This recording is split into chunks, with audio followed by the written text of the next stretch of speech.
Hello விவாஸ், எல்லோரும் எப்படி இருக்கீங்க? நான் சூப்பராக இருக்கேன். இப்போ நம்ம செடிகளுக்கு திட உரம் தான் கொடுத்து தண்ணி கொடுக்க போகிறோம். அதுக்கு முன்னாடி செடியோட அப்டேட் பார்ப்போம். வீடியோக்குள்ளே போகிறதுக்கு முன்னாடி ஜோதி ஃபார்மிங்கை சப்ஸ்கிரைப் பண்ணிக்கோங்க.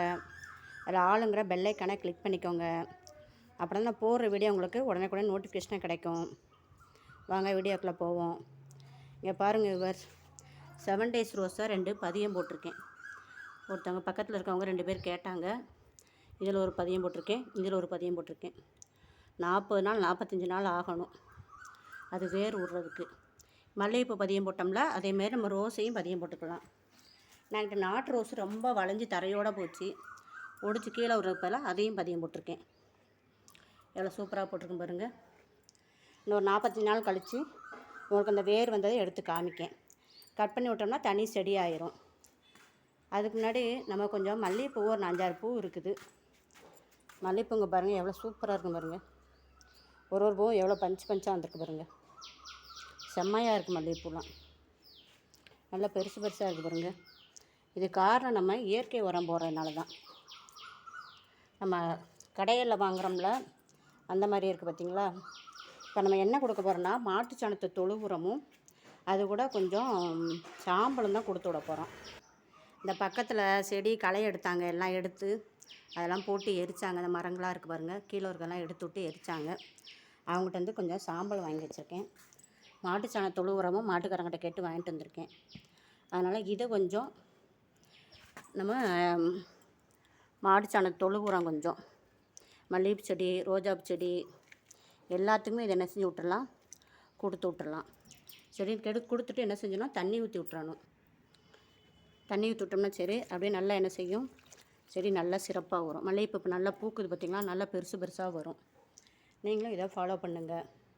அதுபோக செடியெல்லாம் கட் பண்ணி படம் வந்தாங்களா, அவங்கள்ட்ட கொஞ்சம் முருங்கைக்கீரையும் 2 முருங்கைக்காயும் வாங்கியிருக்கேன். நாளைக்கு சாம்பார் வச்சு முருங்கைக்கீரை பொரிக்கிறதுக்கு. கொஞ்சம் பூவோடைய அவங்க ஒடிக்கும் போது பூவும் சேர்த்து வந்துருச்சு. பொரிக்கும் போது நல்லா சூப்பராக இருக்கும். காய் நல்லா சிறப்பாக இருக்குது பாருங்கள்.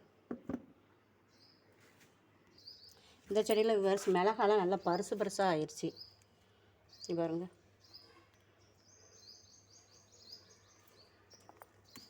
இந்த மிளகாவையும் எடுத்துக்கிடுவோம். நல்லா பஞ்சாக ஆயிடுச்சாக, பெருசாக ஆகிட்டாங்க.